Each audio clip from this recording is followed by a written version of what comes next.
मेरे ख्याल से जिंदर महल का WWE चैंपियन बनना एक बहुत ही अनोखी बात थी। अगर आप किसी भी रेसलिंग फैन को उनके उस चैंपियनशिप जीतने के 1 महीने पहले ये बोलते कि ऐसा कुछ होगा तो वो शायद आपके मुंह पर हंसता।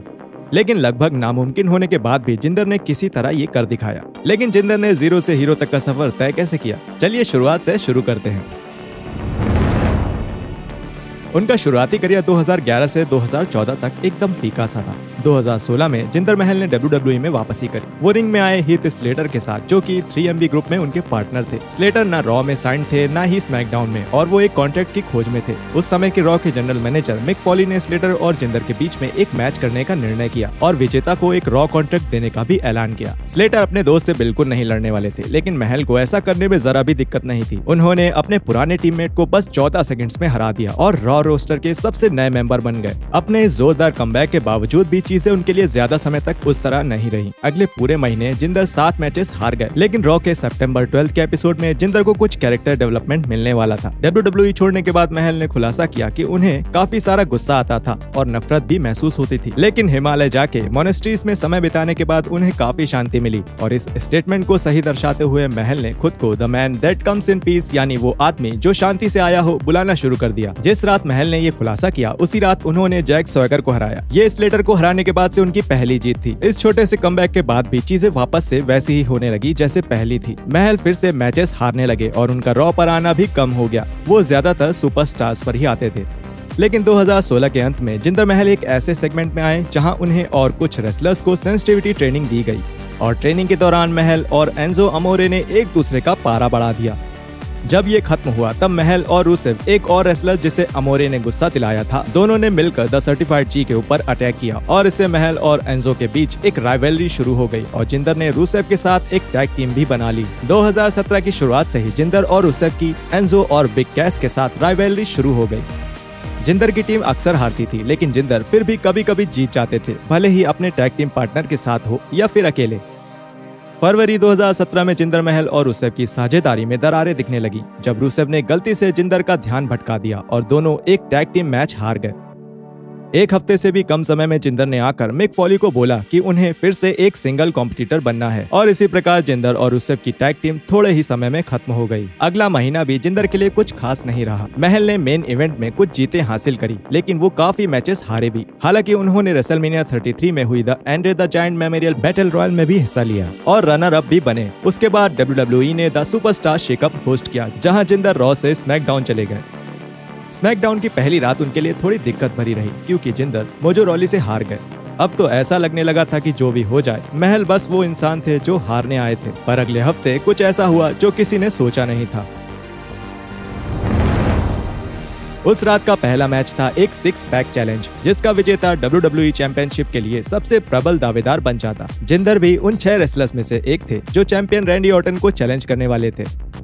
उसके बाद एक काफी ही भयंकर मैच हुआ और हर तरफ बस लोग एक दूसरे को हराने की पूरी कोशिश में थे। ऐसा लग रहा था कि सैमी ज़ैन वो मैच अब बस जीत ही जाएंगे, लेकिन अचानक से बॉलीवुड बॉयज के नाम से रेसल कर रहे समीर और सुनील सिंह ने सैमी के पैर पकड़ लिए, जिसकी वजह से महल सैमी के ऊपर हावी हो सके और उन्होंने ज़ैन को पिन कर दिया, और इसके साथ ही महल WWE चैंपियनशिप के सबसे प्रबल दावेदार बन गए। लेकिन उनके जीतने के बाद से ही महल को क्राउड ने बू करना शुरू कर दिया। महल ने इस बात को लेकर क्राउड से पूछा कि वो ऐसा इसलिए कर रहे हैं क्योंकि जिंदर अमीर और शिक्षित हैं, और फिर इसलिए क्योंकि अमेरिकी फैंस को डाइवर्सिटी नहीं पसंद है। महल की स्पीच को WWE चैंपियन रैंडी ऑर्टन ने बीच में रोक दिया और आकर जिंदर को चेतावनी दी कि उन्होंने बस एक ही चीज जीती है और वो है RKO। अब जिंदर WWE चैंपियनशिप के सबसे प्रबल दावेदार थे, लेकिन ऑर्टन का ध्यान ब्रे वाइट पर था, जिसका सामना वो अगले पे पर व्यू पे बैक में करने वाले थे। जिंदर महल को इस बात का बहुत बुरा लगा और अगले हफ्ते उन्होंने ऑर्टन के पास जाकर उन्हें बोला कि ऑर्टन को उनके बारे में भी चिंतित होना चाहिए। समीर और सुनील की मदद से जिंदर ने द एपेक्स प्रेडेटर को चित कर दिया, और इतना ही नहीं, जिंदर ने ऑर्टन की WWE चैंपियनशिप बेल्ट भी चुरा ली और इसके साथ प्रोमो पिक्स भी ले ली।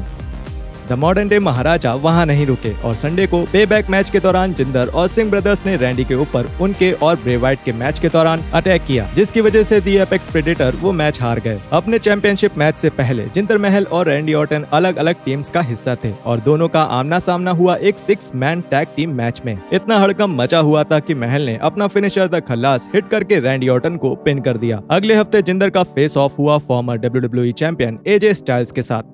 सुनील और समीर तो वहां थे ही, और उनके साथ साथ केविन ओवेंस जिनके साथ एजे की लड़ाई चल रही थी, उन तीनों की मदद से द मॉडर्न डे महाराजा जिंदर ने द फिनोमिनल वन को हरा दिया। उसी रात जिंदर और उनके साथियों ने एक बार फिर रैंडी ऑर्टन की बुरी पिटाई कर दी। द वाइपर के साथ अपने चैंपियनशिप मैच में जाने से पहले जिंदर का मोमेंटम काफी अच्छा बन गया था, पर आगे जो होने वाला था वो सबकी उम्मीदों से परे थे। आखिरकार वो समय आ ही गया जब महल और ऑर्टन का मैच होने वाला था। द वाइपर इस बात से बहुत ही गुस्से में थे कि द सिंह ब्रदर्स उस मैच में दखल देने का बस एक मौका ढूंढ रहे थे। अपने साथियों के बिना भी महल एक खतरनाक प्रतिद्वंदी थे, लेकिन जैसे ही ऑर्टन आरकेओ हिट करके जिंदर को पिन करने गए, समीर और सुनील ने महल को रिंग से बाहर खींच लिया और उसके बाद the apex predator Singh brothers पे फट गए और उनको एकदम चित कर दिया। लेकिन इससे हुआ ये कि जिंदर महल ने अपने प्रतिद्वंदी का ध्यान भटका हुआ देखकर उन्हें अपने द खल्लास मूव देके पिन कर दिया। ये कितना ज्यादा बड़ा था ये आप फैंस के रिएक्शन से बता सकते हैं। किसी ने कभी नहीं सोचा था कि जिंदर महल WWE चैंपियन बनेंगे, लेकिन कोई अपनी आंखों देखी बात को झुटला भी नहीं पा रहा था। 2 दिन बाद जब जिंदर महल ने स्मैकडाउन पर एक बहुत बड़ा सेलिब्रेशन किया, तब असल में सच का एहसास हुआ। चैंपियन बनने के बाद महल ये बोलते रहे कि अमेरिकी फैंस उन्हें बस इसलिए बू करते हैं क्योंकि वो अलग दिखते हैं। खैर, ऑर्टन को एक गारंटीड रीमैच मिला था जिसे वो मनी इन द बैंक पे पर व्यू में इस्तेमाल करने वाले थे। अपनी पहली मुलाकात की तरह इस बार भी सिंह ब्रदर्स ने आके मैच में दखल दिया और वो दोनों फिर से द वाइपर से मार खा गए। लेकिन इससे हुआ ये कि जिंदर महल फिर से मौका देके जीत गए और अपना टाइटल बचा लिया। दूसरी बार फेल होने के बाद भी रैंडी को पूरा भरोसा था कि वो द मॉडर्न डे महाराजा को हरा सकते हैं और उन्होंने एक तीसरे मैच की डिमांड करी। स्मैकडाउन कमिश्नर शेन मैकमैन ने ऑर्टन की इच्छा को मंजूरी दे दी, लेकिन उन्होंने जिंदर को मैच का फॉर्मेट चूज करने की आजादी दी और जिंदर ने इसे एक पंजाबी प्रिजनर मैच बनाने का निर्णय किया। इस फॉर्मेट का मैच 10 साल बाद हो रहा था। इस मैच को ऑफिशियल कर दिया गया और जिंदर दूसरी बार बैटल ग्राउंड पर अपना टाइटल डिफेंड करने उतरे। बैम्बू की दीवारें होने के बाद भी समीर और सुनील ने इस मैच में दखल दिया। हालांकि इस बार ऐसा लग रहा था कि रैंडी ऑर्टन दोनों को चकमा देकर आराम से निकल जाएंगे, लेकिन जैसे ही वो बाहर आने वाले थे, द ग्रेट खली ने WWE में रिटर्न किया और उन्होंने रैंडी ऑर्टन का गला दबा दिया, जिसके कारणवश जिंदर निकल पाए और उन्होंने अपनी WWE चैंपियनशिप बचा ली। वैसे मुझे लगता है कि शायद खली को ऐसा लग रहा था कि वो ही चैंपियन है। अपनी सरप्राइज वापसी के बाद भी द ग्रेट खली को पंजाबी प्रिजन मैच के बाद दोबारा नहीं देखा गया। इस मैच के बाद जिंदर महल और रैंडी ऑर्टन की कहानी खत्म हो गई। जिंदर के साथ WWE चैंपियनशिप मैच करने की अगली बारी थी शिंसुके नाकामुरा की, जिन्हें ये मौका मिला था जॉन सीना को हराकर। महल और नाकामुरा की भिड़ंत समरस्लैम में होनी थी, लेकिन उससे कुछ दिन पहले ही मनी इन द बैंक के विजेता बैरन कॉर्बिन ने अपना कॉन्ट्रैक्ट कैश इन करने का निर्णय लिया। महल की हालत कुछ बहुत अच्छी नहीं थी, लेकिन जॉन सीना के द्वारा किए गए एक डिस्ट्रैक्शन की वजह से जिंदर कॉर्बिन को रोल अप कर पाए और अपना टाइटल बचा लिया। ये हो जाने के बाद जिंदर ने अपना पूरा ध्यान शिंसुके की तरफ लगा दिया। अपने पिछले टाइटल डिफेंस की तरह ही अब की बार भी उनके साथ द सिंह ब्रदर्स थे और उनके पुराने टाइटल डिफेंसेस की ही तरह इस बार भी उन्होंने दखल दिया और इसी वजह से द महाराजा ने अपनी चैंपियनशिप बचा ली। जीतने के बाद भी जिंदर महल ने शिंसुके नाकामुरा का पीछा नहीं छोड़ा। समरस्लैम के कुछ समय बाद ही शिंसुके ने महल के पुराने राइवलरी रैंडी ऑर्टन को हराकर WWE टाइटल मैच का एक और मौका प्राप्त कर लिया। उनके मैच के पहले ही WWE गलती से कुछ ऐसी कंट्रोवर्सी खड़ी करने वाला था जो उन्हें दिक्कत में डालने के लिए काफी था। जिंदर और सिंह ब्रदर्स स्मैकडाउन में रिंग में शिंसुके नाकामुरा का मजाक उड़ा रहे थे। Shinsuke, you always look the same. They call you Mr. Miyagi. ये सुनकर तो क्राउड ने भी चिल्लाना शुरू कर दिया कि ये बहुत ज्यादा हो गया। WWE ने इस पूरी चीज को सिरे से दरकिनार कर दिया और उन दोनों की राइवलरी प्लान के मुताबिक आगे बढ़ने लगी। जिंदर और शिंसुके एक दूसरे से फिर हेल इन अ सेल पे पर व्यू में भिड़े। जिंदर के पुराने डिफेंसेस से विपरीत इस बार समीर और सुनील को आधे मैच के बाद ही रिंग साइड से बाहर कर दिया गया, जिससे मैच बराबरी का हो गया। महल ने क्राउड में भागने की कोशिश करी, लेकिन नाकामुरा ने वैसा होने नहीं दिया। जिंदर ने इस मौके का फायदा उठाया और उस मैच को भी जीत लिया और WWE चैंपियन बने रहे। 5 टाइटल डिफेंसेस के बाद जिंदर महल ने the universal champion Brock Lesnar को सर्वाइवर सीरीज में उनके साथ रिंग में 2-2 हाथ करने का एक काफी साहसिक चैलेंज दिया। लेकिन द बीस्ट की जगह एजे स्टाइल्स बाहर आए और उन्होंने जिंदर को एक मैच के लिए चैलेंज किया और दोनों की एक लड़ाई हुई जिसे स्टाइल्स जीत गए। इसके बाद आए रॉ के एपिसोड में पॉल हेमन के साथ मिलकर ब्रॉक लेसनर ने जिंदर के चैलेंज को स्वीकार कर लिया। जहां महल बस द यूनिवर्सल चैंपियन का सामना करने की तैयारी कर रहे थे, वहीं अब उन्हें द फिनोमिनल वन को भी झेलना था। आने वाले हफ्तों में दोनों समीर और सुनील का एजे स्टाइल्स के साथ सिंगल्स मैच हुआ और दोनों ही बार स्टाइल्स जीत गए। स्टाइल्स को जिंदर महल के साथ एक मैच मिला जो कि महल और लेसनर के मैच के लगभग 1.5 हफ्ते पहले हुआ। बदकिस्मती से द महाराजा के लिए चीजें यहाँ से खराब होना शुरू हुई। 170 दिन तक WWE चैंपियन बने रहने के बाद जिंदर महल ने एजे स्टाइल्स के साथ लड़ने की तैयारी करी। जैसा पहले होता आ रहा है वैसे ही सिंह ब्रदर्स चैंपियनशिप के डिफेंस के लिए भी रिंग साइड में मौजूद थे। ये एक बहुत ही फिजिकल मैच था और जिंदर महल एक काफी ही तगड़े प्रतिद्वंदी थे, लेकिन समीर और सुनील को तो दखल देना ही था। काफी और चैलेंजेस की तरह स्टाइल्स ने भी दोनों भाइयों को पीटा, लेकिन ऐसा करने में वो खल्लास का शिकार हो गए।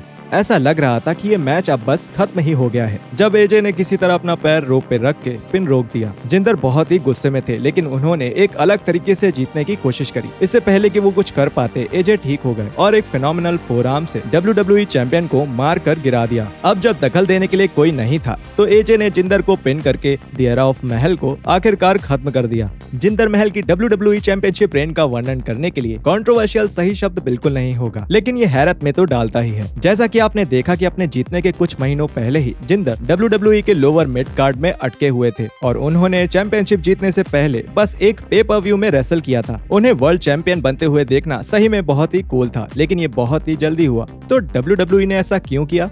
इसी समय के आसपास भारत में इंटरनेट काफी ज्यादा सस्ता और आसानी से मिलने लगा था। इसका मतलब ये था कि अचानक से काफी सारे नए WWE फैंस होने के दरवाजे भी खुल गए। काफी सारी कंपनीज को ये दिखा और उन्होंने इंडियन मार्केट के ऊपर कब्जा करने की कोशिश करी। ये करने का WWE का तरीका था इंडियन स्टार्स को पुश करना। अगर हम जिंदर महल के टाइटल रेन को ही देखते हैं तो वो भी ज्यादा खास नहीं था। महल के कैरेक्टर में कुछ नया नहीं था और उनके मैचेस का भी फॉर्मूला एक ही था। जिंदर चैलेंजर से लड़ते हैं और चैलेंजर के जीतने से तुरंत पहले 10 सिंह ब्रदर्स आकर दखल देते हैं। चैलेंजर दोनों भाइयों को मारता है, जिससे जिंदर को मौका मिलता है और वो अपना टाइटल बचा लेते हैं। महल का टाइटल रेन खराब नहीं था, लेकिन वो काफी ही आम था। दिसंबर 2017 में महल और एजे का रीमैच हुआ क्लैश ऑफ चैंपियंस में।